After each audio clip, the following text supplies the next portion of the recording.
పరిశుద్ధ గ్రంథంలో మాటలు ధ్యానం చేసుకుందాం. లోకాసు సువార్త 10వ అధ్యాయము. లోకాసు సువార్త 10వ అధ్యాయము 41-42 వచనాలు. అందుకు ప్రభువు, మార్తా మార్తా, నీవు అనేకమైన పనుల గురించి విచారము కలిగి తొందరపడుచున్నావు కానీ అవసరమైనది ఒకటే. అవసరమైనది ఒకటే. ఈ రాత్రి ప్రియ దేవుని బిడ్డలారా, చదివిన లేఖన భాగాన్ని ధ్యానం చేసినట్టయితే ఏంటి అవసరమైనది ఒకటి అంటే, తర్వాత వచ్చాను అక్కడ మరియా ఉత్తమమైన దానిని ఏర్పరచుకొనెను, అది ఆమె యొద్ద నుండి తీసివేయబడదని ఆమెతో చెప్పాను. దేవుని స్తోత్రం. దేవుని బిడ్డలారా, ఈ రోజున మనం అర్థం చేసుకోగలిగితే మనిషి జీవితానికి అవసరాలు ఎన్నో ఉంటాయి. అవసరాలు ఎన్నో ఉంటాయి, కానీ ఎన్నో అవసరాలు ఉంటాయి, కానీ అన్నిటికంటే అవసరమైనది ఒకటేనంట. ఆహారం అవసరమైంది, వస్త్రాలు అవసరమైంది, ఇల్లు అవసరమైంది, రుచిగల భోజనాలు అవసరమైంది. కానీ వీటన్నిటికంటే ఎన్నో అవసరాలు ఉన్నాయి. అమ్మ, మీ అవసరాలు ఏంటంటే వాళ్ళు చెబుతాం. నీ అవసరాలు ఏమున్నాయి మనం చెబుతాం. అమ్మ, నా అవసరాలమ్మా, నా పిల్లలమ్మా, నా కుటుంబం అమ్మ, నాకు ఇల్లు అమ్మ, ఉద్యోగం అమ్మ, వ్యాపారమా, ఇవన్నీ అవసరాలు కదా. కానీ వీటన్నిటికంటే కూడా అస్సలు అవసరమైనది ఈరోజు మనం ఏం చేస్తున్నామంటే, బ్రతుకుదెరు కోసం వ్యాపారం అవసరం, బ్రతుకుదెరు కొరకు ఉద్యోగం అవసరం, బ్రతుకుదెరు కోసం మనం ఏం చేసినా సరే అవసరం ఒకటి. అవసరాలు ఎన్నో ఉంటాయి. ఇక్కడ యేసు ప్రభు చెబుతున్న మాట ఏంటంటే, మార్తా మార్తా, నీవు అనేక పనుల గురించి తొందరపడుతున్నావు, అవసరమైనది ఒకటి. ఏంటి అవసరమైనది ఒకటి? కానీ మనుషుడు ఈ రోజున చాలా తెలివిగా డబ్బు సంపాదించుకొని దాచుకుంటే ఏమైంది కానీ అనుకుంటాడు, నేను డబ్బు దాచుకుంటే చాలా అనుకుంటున్నాడు. అలాగే ఒక ధనవంతుడు తన పంట బాగా పండిందంట, ఆ పాత్రని ఉప్పదీసి కొత్తవి కట్టించుకున్నాడు. ఆ కొత్త ఆకులెండా నింపేశాడంట. ఏంటిది? ఆహారం అంట. అప్పుడు అంటాడు, నా ప్రాణమా తినుము భాగము సుఖించు, నాకు కావలసిన అన్ని కూడా సంపాదించుకున్నాను అంటున్నాడు. కానీ అవసరమైన ఒకటి మర్చిపోయాడు. ఈరోజు అంటే చాలా మంది జీవితాల్లో మనుషులు అనుకుంటున్నారు, నాకేంట్లే అనుకుంటున్నారు. అయితే ప్రభు చెప్తున్న మాట ఏంటంటే, అవసరమైనది ఒకటి. ఏంటి? మరియా ఏం చేస్తుంది? ప్రభు పాదాల దగ్గరికి వచ్చి ఆయన పాదాల దగ్గర ఆయన బోధ వింటుంది. ఈరోజు అంటే అనేక మంది జీవితాల్లో ఆయన బోధ వినటానికి, ఆయన పాదాల దగ్గర రావటానికి నాకేంటిలేండి, వెళ్ళినా జరిగింది, వెళ్ళిపోయినా జరిగింది. వెళ్ళినట్టుకు రెండు చేతులు తిన్నారు, నేను ఒక చేతి తింటాకి, వాళ్ళు అలాగే తిన్నారు, నేను అలాగే తిన్నాను అనుకున్నాను. కానీ మనము దేవుని పాదాల దగ్గరికి వస్తే, దేవుని ఉపదేశం మనం వింటే, ఆ దేవుని ఉపదేశం అంట మన అవసరాలన్నీ తీరుస్తుంది. దేవుని స్తోత్రం. దేవుని వాక్యం ఎవరైతే వింటారో, దేవుని ఉపదేశం ఎవరైతే శ్రద్ధగా వింటారో, వారందరికంట ఉపదేశమే వారి అవసరాలన్నీ తీర్చింది. అంత మాత్రం కాదు, వారికి అవసరమైంది ఏంటంటే దేవుని నిత్య రాజ్యం, దేవుని వాక్యం మనల్ని నడిపిస్తుంది. దేవుని స్తోత్రం. అందుకే రాత్రి మార్తా తొందర పడుతుంది, రకరకాల ఇప్పుడు చూడండి, మనుషులు కూడా రకరకాల తొందరలు. ఎన్ని పనులు ఉన్నా సరే అవసరమైంది ఏంటిది? ఒకటి. ఏంట ఒకటి? ఇప్పుడు మనకి చుట్టాలు వచ్చారనుకోండి, మనం ఏం చేస్తాం? మన ఇంటి పక్కన మాట్లాడతావా? మాట్లాడు. ఎందుకంటే వీళ్ళకంటే వచ్చిన చుట్టాలు అవసరం. కాబట్టి ఏది అవసరమో దానికి మనం ప్రిఫరెన్స్ ఇస్తాం. ఎన్ని పనులు ఉన్నప్పుడు కూడా, ఎంత బిజీ ఉన్నప్పుడు కూడా ఏంటి అవసరం అంటే అన్నిటికంటే అవసరమైంది ఏంటి? యేసయ్య పాదాల దగ్గరికి రావటం, ఆయన పాదాల దగ్గర కూర్చుని ఆయన బోధ వినటం, ఆయన ఉపదేశం వినటం అవసరం. బైబిల్ గ్రంథంలో మాట సెలవిస్తుందంటే ఒకడు సర్వలోకాన్ని సంపాదించాడంట. అంత సంపాదించాడు కానీ వాడు సంపాదించిన వాడు వెనక రాలేదంట. వాడు సంపాదించింది వాడు వెనక రాలేదంట. ఇప్పుడు ఈ లోకంలో ఏదో సంపాదించాం అనుకుంటాం, సంపాదించింది మన వెనకమాల వస్తుందంటే రాట్లా. కానీ ఇక్కడ యేసు ప్రభు చెబుతున్న మాట అంటే మరి ఆ మాటతో ఆమె ఎద్ద నుండి అది తీసివేయబడదు. ఆమె ఎద్ద నుండి అది ఆమెతో పాటు వచ్చేది. ఈరోజు మనతో పాటు వచ్చేది మన ప్రభు అయిన యేసుక్రీస్తు వారు. దేవుని స్తోత్రాలు.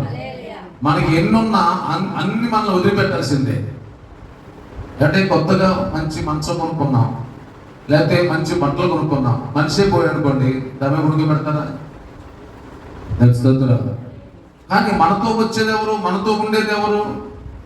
అందుకని మన జీవితాల్లో దేవుని ఉపదేశం ఎవరైతే వింటారో, ఎవరైతే యేసయ్య పాదాల దగ్గర గడుపుతారో, అందుకనంటే రూతు వద్ద బోయాజు పాదాల దగ్గర గడుపుతుందండి. ఎక్కడ గడిపింది? మనం ఎక్కడ గడుపుతాం? వాస్తవంగా దేవుని పాదాల దగ్గర గడపవలసిన మనము దేవుని పాదాల దగ్గర గడపలేము. ఎందుకు తెలుసా? రకరకాల పనులు, రకరకాల ఆలోచనలు. దేవుని పాదాల దగ్గర గడిపితేనంట వారికి ఏది కొదకూడదండి. ఎఫెసీయులకు రాసిన పత్రికలో మొదటి అధ్యాయంలో, ఎఫెసీయులకు రాసిన పత్రిక మొదటి అధ్యాయము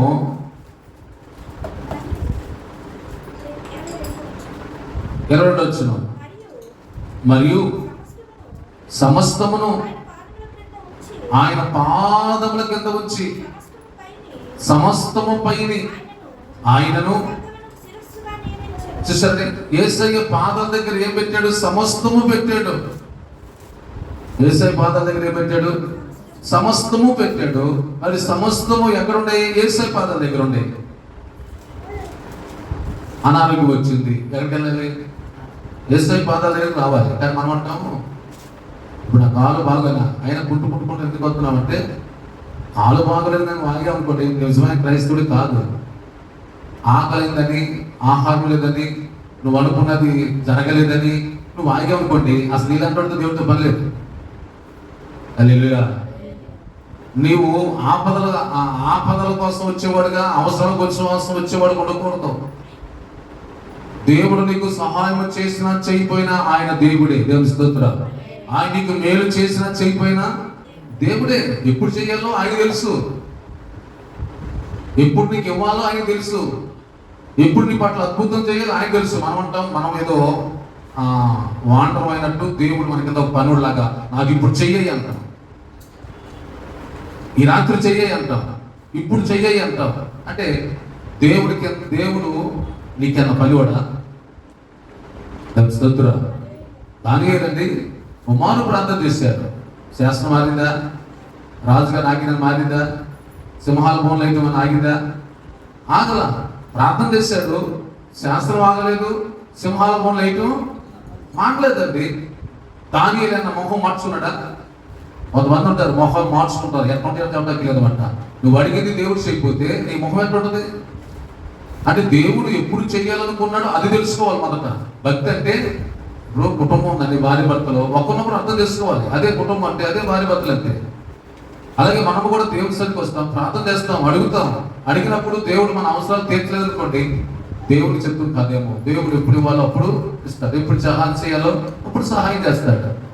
అంతే తప్ప మనము అనుకున్నది జరగలేదని, అడిగింది ఇవ్వలేదని మనం దేవుడి మీద అలిగేవారుగా, ఆయన సరికి రానివారు కూడా అనుకోండి, అలాంటి వ్యక్తితో దేవుడికి పనే లేదండి. దేవుని స్తోత్రాలు. అందుకని యేసయ్య పాదాల దగ్గర సమస్తం ఉన్నాయండి. యేసయ్య పాదాల దగ్గర ఏమున్నాయి? కొన్ని కాదు. ఒక డీమార్ట్కి వెళ్ళి ఏదో ఒకటి అది లేదు అని మనం బయట రావచ్చాం, కానీ యేసయ్య పాదాల దగ్గరికి వచ్చిన తర్వాత ఆయన దగ్గర అన్నీ ఉంటాయి. దేవుని స్తోత్రం. అందుకని ఈ మార్తతో ప్రభు చెబుతున్నాడు, మార్త నువ్వు అనేకమైన విషయం గురించి నువ్వు తొందరపడుతున్నావు. ఆ తొందర ఏంటో ఈరోజు మనిషిని అంటే తొందర పెడుతుంది. అందుకని బైబిల్ అందులో ఏమంటే తొందర తొందరగా నిర్ణయం తీసుకునేవాడంట మరీ తొందర చెడిపోతాడు. ఎప్పుడు కూడా తొందరపాటు నిర్ణయం తీసుకోకూడదు. కొంతమంది అప్పటికప్పుడు తీసేసుకుంటారు. కొంతమంది ఉంటారు, ఒక తప్పని తెలిసినా సరే దాన్ని 10 సార్లు ఆలోచిస్తారు. దాని గురించి చాలా ఆలోచిస్తారండి. తొందరపాటు నిర్ణయాలు తీసుకోండి. తొందరపడేవాడే తొందరపాటు నిర్ణయం తీసుకుంటారు. ఈరోజు మన జీవితాలు ఎప్పుడు కూడా ఏ విషయంలో కూడా తొందర అనేది పడకూడదు. తొందరపడ్డవాడు తొందరగా వెళ్ళిపోతాడు. ఇప్పుడు ఏం తొందరపడిపోతుంది. తొందరపడేవాడు ఏం చేస్తాడు సరే పక్కన గరిబిలి చేసేస్తాడు, ఎదుటోని కంగారు చేసేస్తాడు. ఇప్పుడు ఏం పని కూడా ఏం చేసింది తెలుసా, యేసు ప్రభుని కంగారు చేసేస్తుంది. అప్పుడు ప్రభు అన్నాడు, మార్తా ఆగు, నువ్వు తొందరపడుతున్నావు.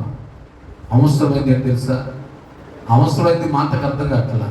ఈరోజు అమ్మ మన జీవితాల్లో మనకు అవసరమైంది ఏం తెలుసా, మొట్టమొదట మన ప్రభు పాదాల దగ్గర రావాలి. దేవుని స్తోత్రం. ప్రభు పాదాలు దగ్గర గడపని రోజు నీ జీవితంలో ఉందనుకోండి, ఏం సాధిస్తావు?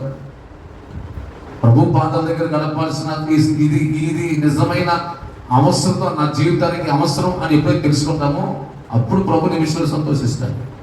మార్తా మరియా బుద్ధి కలిగి జ్ఞానం కలిగి ఏం చేస్తుంది, ప్రభు పాదాల దగ్గరకు వచ్చుకోవచ్చు. స్తోత్రం. చాలా మందికి అంటే కంగారు బ్యాచ్ ఉంటుంది, వాళ్ళకి తెలివి ఉండదు, అజ్ఞానం ఎక్కువ, తొందరపాటు ఎక్కువ. వాళ్ళు ఏం చేస్తారు తెలుసా, మౌనంగా ఉంటారండి, కుదురుగా ఉండదు. మరి అంటే జ్ఞానం కలిగింది కాబట్టి ఆమె మౌనం వస్తుంది, ప్రభు పాదాల దగ్గర కూర్చుంది, కాముగా కూర్చొని ఆయన ఏం మాట్లాడతాడో, ఏం మాట్లాడితే అది వినాలని కూర్చుంది. ఇప్పుడు మరియగా అవసరమైంది ఏం తెలుసా, దేవా ఈరోజు నువ్వు నాతో మాట్లాడితే నీ మాటలు నా బ్రతుకుని బాగు చేస్తాయి, అది నాకు అవసరం. మనిషి అంటే బ్రతికినన్ని రోజులంతా రోజు సరిచేయబడాల్సిందే. నేను తిన్నగా ఉన్నాను, నాకు ఎవరు చెప్పే పని లేదు అనుకున్నవాడు బుద్ధికి రోజు మనం సరిచేయబడాల్సిందే. రోజు కూడా దేవుని ఉపదేశం ద్వారా మనం సరిచేయబడతామే, అది అవసరమైంది. స్తోత్రం. దేవుని వాక్యము మనం సరిచేసేది, దేవుని వాక్యము మనం దిద్దేది, దేవుని వాక్యము క్రీస్తు స్వరూపంలోకి నడిపించేది దేవుని వాక్యం. అందుకని అవసరమైంది ఒకటే. హల్లెలూయా. అవసరమైంది. బైబిల్ అందులో మాట చూడండి, కీర్తన గ్రంథము 27వ అధ్యాయము 4వ వచనం కూడా చూడండి ఒకసారి. యెహోవా యొద్ద ఎన్ని వరాలు అడిగాడంట? ఒక్క వరం అడిగాడు, ఒక్కటి. మార్త అవసరమైనది ఒకటే, అవసరమైంది ఒకటే. ఈరోజు మన జీవితాల్లో కూడా మనము కూడా అయ్యో ఎన్ని పనులు ఉన్నా సరే నాకు అవసరమైంది ఏం తెలుసా, ప్రభు పాదాల దగ్గర కూర్చోవాలి. అమ్మా బుధవారం ఆరాధన ఉంటుంది, శుక్రవారం ఆరాధన ఉంటుంది, శనివారం ఆరాధన ఉంటుంది. ఆ ఒక్కటి నాకు అవసరం. ఒక వ్యక్తి అండి శృంగారం మన దేవాలయం దగ్గర బయట కూర్చునేవాడు అంట. అయితే ఒక రోజున పేతురు యోహోనులో వస్తున్నప్పుడు వాడు వారి వెంట చూసి వారి దగ్గర ఏమైనా దొరికిద్దేమని ఆశపడి చూశాడంట. అప్పుడు వారు అన్నారు, నువ్వు ఆశించినట్టు మా దగ్గర వెండి బంగారాలు మా దగ్గర లేవయ్యా, మాకు కలిగితే మీకు ఇస్తున్నాము అని చెప్పి నజరేయుడైన యేసుక్రీస్తునామములో లేచి నడుమని చెప్పినప్పుడు వారు దిగ్గున లేచి నిలిచి నడిచెను. నడుచుచు బంతులు వేస్తూ దేవాలయంలోకి వెళ్ళాడు. హల్లెలూయా. ఎక్కడికి వెళ్ళాడంట?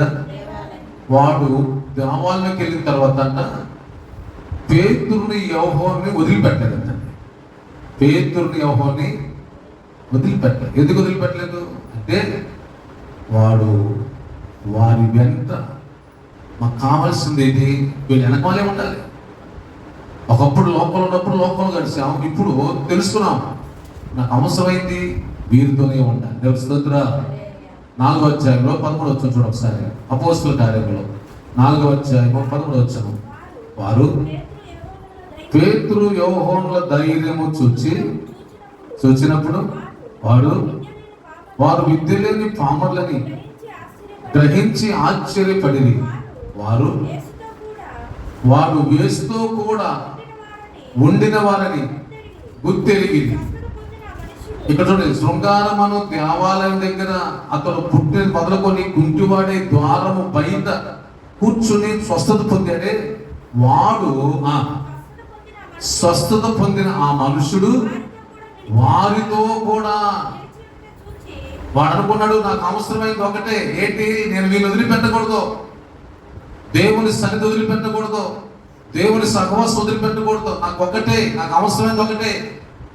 ఇప్పుడు వాడు అక్కడ ఉన్నాడు, ఇంటికి వెళ్ళిపోయినా అవసరమైనది ఒకటే, నీ ఆత్మీయ జీవితం కాపాడుకోవటం అవసరం. మనం లేచిన తర్వాత తినడానికి ఎంత ముఖ్యమో మన ఆత్మీయ జీవితం కూడా అంతే అవసరం అండి. ఆ ఒక్కటే ఒకటంటే మన ఆత్మీయతను పోగొట్టుకోకూడదు. ఏం పోగొట్టుకోకూడదు? ఆత్మీయతను పోగొట్టుకుంటే అంతకంటే దరిద్రం మరొకట్లేదు అనమాట. కొంతమంది మందిరానికి రావటం మానేసి అనుకుంటారు, మేము ఇది మానేసి అనుకుంటాం.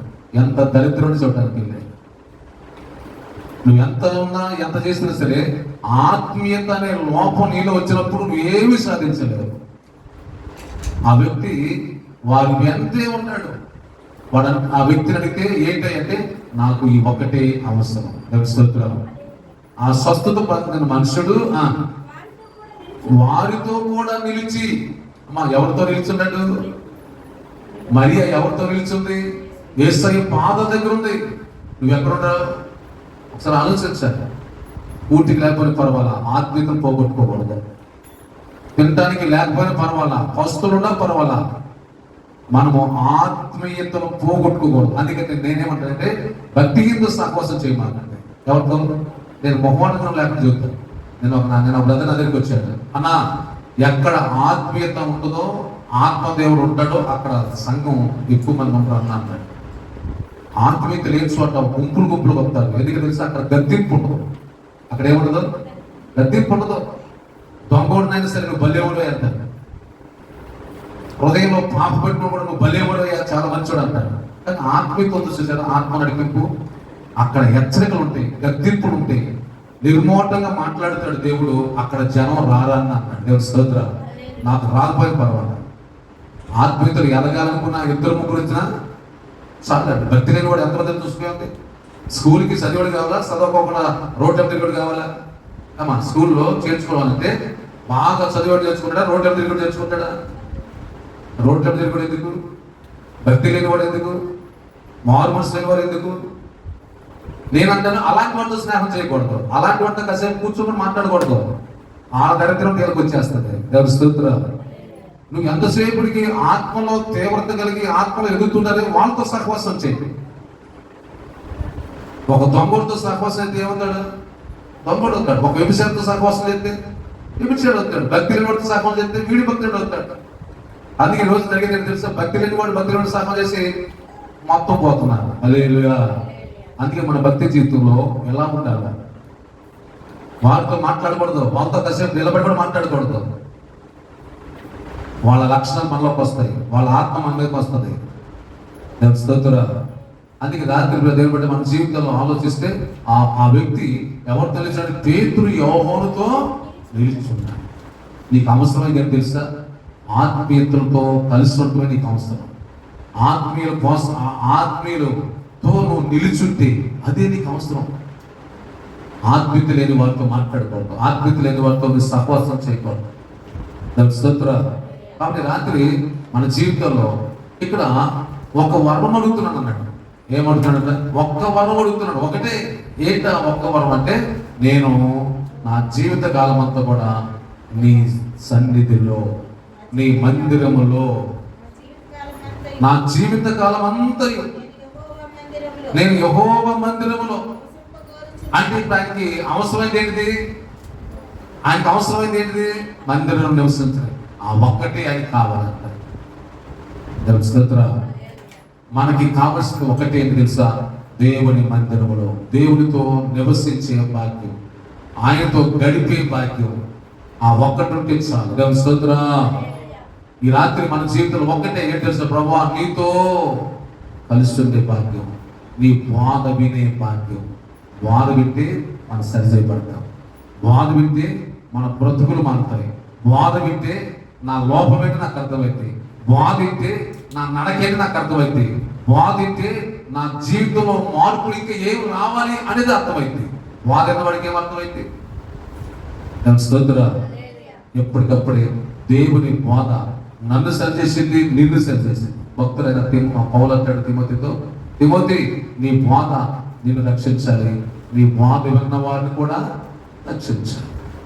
స్తోత్రం.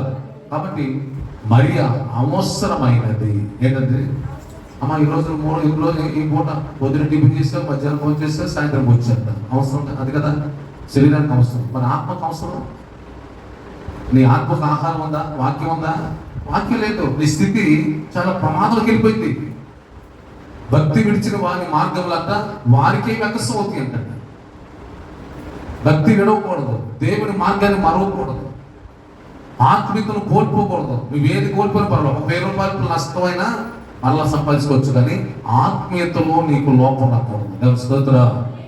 అవసరమైనది ఒకటే. మార్త అవసరమైనది ఒకటే. ఈ రాత్రి మన భక్తి జీవితంలో అవసరమైంది ఆయన ఉపదేశం. రెండవది దావీదు అంటాడు, అవసరమైంది ఒకటే, ఒక వరం అడుగుతున్నాడు. ఏంటంటే, నా జీవిత కాలం అంతా కూడా నీ మందిరంలో గడపాలి. దేవుడు ఈ రాత్రి అట్టి ఆ ఒక్కటే అన్నది మనకు అవసరం. అదేదో గ్రహిద్దాం, దేవుని సన్నిధిలో నమ్మకంగా జీవితం కృపదేవుడు మనందరం దయచేయను కాక. ఆమె ప్రార్థన చేసుకుందాం. తల వంచండి. ఈ రాత్రి కలసంలో ప్రార్థన చేసుకుందాం. మోకరించినట్లయితే నీవు నేను మనమందరం కూడా ఆలోచించి అర్థం చేసుకోవాలి. ఎన్నో ఉన్నాయి ఈ లోకంలో, కానీ అవసరమైంది ఒకటే. ఎన్నో ఉన్నాయి. అమ్మ నీ అవసరం లేదంటే ఎన్నో చెబుతావు, కానీ అవసరమైంది ఒకటే. ఏంటంటే దేవుని ఉపదేశం నీకు అవసరం. దావీదుని అడిగితే నీకు అవసరం ఏంటంటే, నా జీవితం అంతా కూడా, నా జీవిత కాలం అంతా కూడా యెహోవా మందిరములో గడపాలి. ఎంత కోరిక అండి. రాత్రి కోరికలు, నీకు కూడా ఎన్నో కోరికలు ఉంటాయి. నీ కోరిక ఎలా ఉందో ఒకసారి ఆలోచించు. ఈ రాత్రి ప్రభు నీ మనసులో ఉన్న ఆలోచన బట్టి నీతో మాట్లాడుతున్నాడు. నీ కోరిక ఏంటది? హృదయపూర్వకంగా ప్రార్థన చేసుకుందాం. అయ్యా, నా కోరిక, నా ఆలోచన, నా ఉద్దేశాలు సమస్తం ఎరిగిన దేవుడు, కానీ అవసరమైనది ఒకటే. మరియా అది ఎదుర్కొందయ్యా. ఈరోజు మరియ లాంటి వారు కావాలి. మరియ లాంటి వారు అవసరం. అయినా మార్తలు ఎక్కువైపోయారయ్యా. విచారాలతో కంగారు పడే వాళ్ళు ఎక్కువైపోయారయ్యా. నీకు దూరం ఎక్కువైపోయారయ్యా మార్త లాంటి వారు. కానీ మరియలాగా మేము ఉండాలి. ప్రార్థన చేసుకుందాం. తల వంచండి. మన మధ్యలో నుంచండి. ప్రార్థన చేస్తుంటాం. రేపిద్దాం. హల్లెలూయా. స్తోత్రం, స్తోత్రం, స్తోత్రం, స్తోత్రం, స్తోత్రం, స్తోత్రం, స్తోత్రం, స్తోత్రం. తండ్రి మహాపరిశుద్ధుడా, మహోన్నతుడా, దయగల దేవా, కృప కలిగిన తండ్రి మీకు వందనాలు, స్తోత్రం నాయన. ప్రభు ఈ రాత్రి కాలంలో ప్రభా మీ సన్నిధిలో కూడి స్తుతించడానికి నాయన, మిమ్మల్ని కనపరచడానికి ప్రభా మీరు మాకు ఇచ్చిన కృపగా మీకు వందనాలు, స్తోత్రాలు ప్రభా. మరి రాత్రి కాలంలో ప్రభా మీ మాటలు వినడానికి నాయన చూపించినట్టు కృపగా మీకు వందనాలు. విన్న మాటలు బట్టి ప్రభా మమ్మల్ని మేము పరిశీలన చేసుకొని ప్రభా మార్త అయితే ప్రభా అతను విస్తారమైన పనులు పెట్టుకుని ప్రభా ఆయన తొందరపడుతున్నట్లుగా మేము చూస్తున్నాం నాయన. అదే మరి అయితే ప్రభా మీ పాదాల యొక్క గడుపుతున్నది ప్రభా. అనాథంటే నడు మీ పాద సన్నిధిలో గడిపే కృపను మీరు మాకు అనుగ్రహించండి. మరి ఏ విధంగా అయితే ప్రభా అతను మీ సన్నిధిలో గడిచిందో, మీ పాదాల యొక్క గడిపిందో ప్రభా, ఆయన మేము కూడా మీ పాద సన్నిధిలో గడిపే కృపను అనుగ్రహించండి. ఆనాడు ప్రభా రూతు నాయన బోయాజు పాదంలో నాయన ఎక్కువ సమయము, బోయాజు పొలంలో ఎక్కువ సమయము ప్రభా, ఇంటి వద్ద తక్కువ సమయం గడిపింది ప్రభా.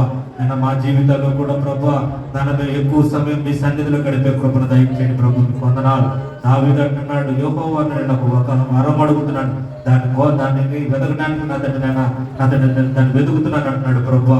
అవునయ్యా, మీ యొద్ద మేము వరం అడిగి దానికోసం దాన్ని వెతకడం కోసం మేము తొందరపడే కృపను అనుగ్రహించండి ప్రభు. మీకు వందనాలు, స్తోత్రాలు ప్రభా. మేము అడిగి అడిగిన దాన్ని వెదకేటట్టు కృపను మాకు అనుగ్రహించండి. అడగటం అయితే అడుగుతున్నాం కానీ ప్రభా దానికోసం మేము వెదకలేకపోతున్నాం ప్రభా. దయతో మమ్మల్ని క్షమించండి. మా లోపల మేము సరి చేసుకోవడానికి సహాయం దయచేయండి ప్రభా. అడగటమే కాదు కానీ ప్రభా దానికోసం నన్ను వెదికే కృపను అనుగ్రహించండి. మేము మీ మాటను మేము శ్రద్ధగా ఆలకించి దాన్ని వెదికిన ఎడల ప్రభా దాన్ని మేము పొందుకుంటామని మీరు చెప్తున్నటువంటి మాటను బట్టి మీకు వందనాలు ప్రభా. శ్రద్ధ కలిగినటువంటి వాడు దాన్ని కనుగొంటాడు. కనుగొన్నవాడు అతని జీవాన్ని కనుగొన్నట్టు ప్రభా అతని అటు జీవాన్ని మేము కనుగొని ప్రభా మేము అతని నిత్య రాజ్యానికి వారసులు అవడానికి సహాయం దయచేయండి. మా లోపల మా ఉదయతను ప్రభా మేము అతని మీ వాక్కు వెలుగులో మేము సరి చేసుకుని ప్రభా మీ కోసం సిద్ధపరచబడేటువంటి గుంపులు మేము ఉండడానికి సహాయం దయచేయండి ప్రభా. అవునయ్యా దానియేలు అతని ప్రార్థన చేశాడు కానీ అతను దానియేలుకు వ్యతిరేకంగా శాసనం చేయబడింది. మరి దానియేలు చేసినటువంటి ప్రార్థన మీరు ఆలకించారు కానీ ప్రభా శాసనం చేయడం అయితే మాత్రం ఆపలేదు. సింహాల బోన్లో వేయటం అయితే ఆపలేదు ప్రభా. కానీ సింహాల బోనులో వేసిన తర్వాత ప్రభా సింహాల నోడు గురించి ప్రభు మీకు పొందనాలు. మేము చేసే భక్తి ప్రభా ఇప్పటికిప్పుడే కార్యాలు జరగాలని మేము భక్తి చేస్తే దయతో మమ్మల్ని క్షమించండి ప్రభా. దావీదు వల్లే ప్రభా నిజమైన భక్తి చేసేవారుగా మమ్మల్ని ఉంచండి. శాసనం చేయబడిందని తెలిసినప్పుడు కూడా ప్రభా యెరూషలేము తట్టు కిటికీలు తెరిచి ప్రభా ప్రార్థన చేశాడు ప్రభా. అవునయ్యా మేము కూడా అతడి అంటే ప్రార్థన చేసేవారుగా మమ్మల్ని బలపరచండి, స్థిరపరచండి ప్రభు మీకు వందనాలు. అద్భుతాల కోసం ఆశ్చర్య కార్యాల కోసం అతడి కార్యాలు జరుగుతాయని అతన్ని మేము ప్రార్థన చేయడం కాదు కానీ ప్రభా ప్రతికూల పరిస్థితుల్లో అనుకూలత పరిస్థితుల్లో ప్రతికూల పరిస్థితులు ఏ పరిస్థితుల్లో అయినా సరే ప్రభా ప్రార్థన చేసే కృపను మీరు మాకు అనుగ్రహించండి ప్రభా. అతన్ని నన్ను ఇప్పుడు వెంబడించే కృపను అనుగ్రహించి సహాయం దయచేయండి. మరి రాత్రి కలిసి విన్న వర్తమానాన్ని బట్టి ప్రభా మమ్మల్ని మేము పరిశీలన చేసుకుని ప్రభా అతని మరియ వల్లే మేము ఉండక మరియ వల్ల మేము ఉండటానికి సహాయం దయచేయండి. మార్త వల్లే మేము ఉండకూడదు ప్రభా. అతని మా పనులతో విస్తారమైన పనులతో మేము తొందరపడే వారుగా ఉండక మరియ వల్లే మీ పాదాల వద్ద గడిపే కృపను మీరు మాకు అనుగ్రహించి సహాయం దయచేయండి ప్రభా. మీరు రాత్రి కాల సమయంలో ఈ కొడుకులో పాల్గొన్న ప్రతి ఒక్కరిని పేరు పేరు మీరు దర్శించి సహాయం దయచేయండి. వారికి ఉన్న ప్రతి అవసరం హక్కులు మీ మహిమస్తులు తీర్చండి ప్రభు మీకు వందనాలు స్తోత్రాలు నాయన ప్రభా. మరి కూడికిని ఏర్పాటు చేసుకున్నాడు నాయన అతను చొక్కమని నాయన హర్షాన్ని చక్రి వారికి జ్ఞాపకం చేసుకుని ప్రభు వారి కుటుంబాలు మీకు ఆశ్చర్యమైన కార్యములు జరిగించండి ప్రభు. వారు కూడా ప్రభు మీ పాద సన్నిధిలో గడిపే కృపను మీరు అనుగ్రహించండి ప్రభు మీకు వందనాలు. నేను మీ సన్నిధిలో ఒక వరాన్ని అడిగి దాన్ని పొందుకోవడం కోసం ప్రయాసపడేటువంటి కృపను ఆ కుటుంబానికి మీరు అనుగ్రహించి సహాయం దయచేయండి. కుటుంబం అంతటి మీద మీ కనుదృష్టి క్షేమాన్ని నుంచి సహాయం దయచేయండి. మీ సన్నిధిలో గడిపే భాగ్యాన్ని మీరు అనుగ్రహించి సహాయం దయచేయండి ప్రభు మీకు వందనాలు స్తోత్రాలు. బిడ్డలకు మంచి భవిష్యత్తును దయచేయండి. వారు చేసే పరిపాట్లు ప్రయాణాలు ప్రతి పరిపాట్లు మీ కృపతోడు గురించి సహాయం దయచేయండి. నేను చొక్కకు మంచి ఆరోగ్య శక్తిని బలాన్ని దయచేయండి ప్రభు వందనాలు స్తోత్రాలు. బలపరచండి నాయన. మరి తండ్రి సంఘంలో ఉన్న ప్రతి ఒక్క కుటుంబాన్ని పేరు పేరు మీరు దర్శించి ఆయన ఆత్మీయంగా అతను బలపరచండి. ఆర్థికంగా శారీరకంగా అన్ని విషయాలు మీ కృపతోడు గురించి సహాయం దయచేయమని మరి రాత్రి కాల సమయంలో ప్రభు చేయబడిన ప్రతి విజ్ఞాపన మీ పాద సరి చేసుకుని ప్రతిఫలం దయచేయమని మన ఆదుడు మరక్షకుడు యేసుక్రీస్తు వారి పరిశుద్ధ నామమున ఈ మనవులను అడిగి వేడుకొని పొంది నామ తండ్రి ఆమేన్. తండ్రి దేవుని ప్రేమ కుమారుడు యేసుక్రీస్తు వారి కృప పరిశుద్ధాత్మ అన్యోన్య సహవాసము సమాధానము చేరొచ్చిన మనందరికీ సర్వలోక పరిశుద్ధులందరికీ ఆయన రాత్రి పర్యంతము సదాకాలము ఆయన సన్నిధి కృపా ప్రసన్నత మనకి మన కుటుంబాలకి సంఘానికి సర్వలోక పరిశుద్ధులందరికీ తోడై నడిపించును గాక. ఆమేన్ ఆమేన్ హల్లెలూయా. అందరి వందనాలు. ఈ వర్తమానం కనుక మీకు నచ్చినట్లయితే లైక్ చేయండి, షేర్ చేయండి, కమెంట్ చేయండి. సబ్స్క్రైబ్ చేసుకోవడం మాత్రం మర్చిపోవద్దు. మీరు సబ్స్క్రైబ్ చేసుకోవడం వల్ల మరిన్ని నూతనమైన సందేశాల ద్వారా ఆత్మీయంగా బలపడతారు. దేవుడు ఈ వాక్యాన్ని మన హృదయంలో ఫలింపచేసి ఆశీర్వదించును గాక. ఆమేన్.